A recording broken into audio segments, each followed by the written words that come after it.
remember, shareholders don't own a company, but they do have certain rights to dividends, to the residual assets of what's going on, the rights to vote, particularly in the AGMs and EGMs. Therefore, who becomes director, the dreaded and insoluble issue of remuneration of directors and executives. All those things, they do have some rights, but they're not particularly powerful. But they have become, though, very useful people to kick around if times are troubled. And that, sadly, again, talking in the House of Commons, or sorry, the House of Parliament, people were agreeing that they are very useful to kick, as are directors.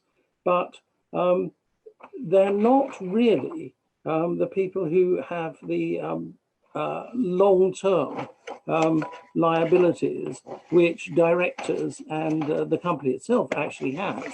And so I'm going to argue a little more that we need to look about this power issue around the boardroom table and within society more broadly.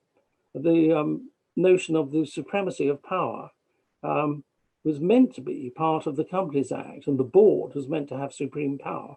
We've seen the erosion of the power of shareholders, and really that in the end made the chief executive especially, and the executive team, or the C-suite as it's sometimes called nowadays, a much more powerful group of people who get on and actually make things happen. This was reinforced paradoxically in the 70s with Milton Friedman and the Chicago School of Economists arguing very well for free markets.